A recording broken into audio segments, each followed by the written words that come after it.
Première interview aujourd'hui du pape François a réservé quelques surprises. 6 mois après son élection, il confirme une évolution non pas de la pensée de l'Église catholique, mais de sa façon d'aborder les questions de société. On se souvient de ses propos fin juillet, à son retour du Brésil.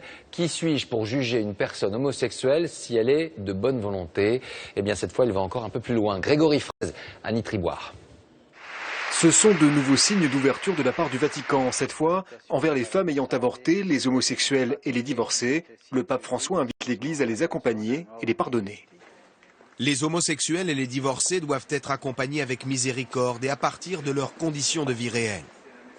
Des propos appréciés ce matin par les fidèles, dont beaucoup estiment que le fait d'excommunier une personne divorcée et remariée est une sanction trop lourde.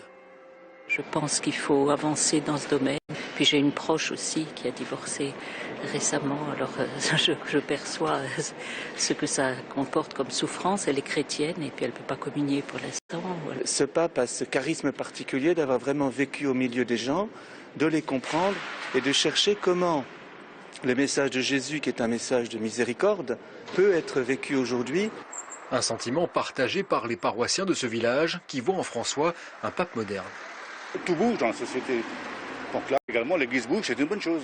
Je trouve que ça résume parfaitement l'évolution que doit avoir l'Église de nos jours. Alors ce pape est-il résolument un pape progressiste? Selon ce spécialiste, certainement un peu plus que son prédécesseur Benoît XVI. Sur le fond, en matière de dogme, il n'y a aucune différence. C'est surtout sur le plan moral, notamment la morale privée, qu'il souhaite infléchir le discours pour que les gens n'aient pas l'impression d'être condamnés parce qu'ils sont divorcés, parce qu'ils sont homosexuels. Les problèmes des familles seront au cœur d'une réunion de travail entre le pape et 8 cardinaux au début du mois prochain.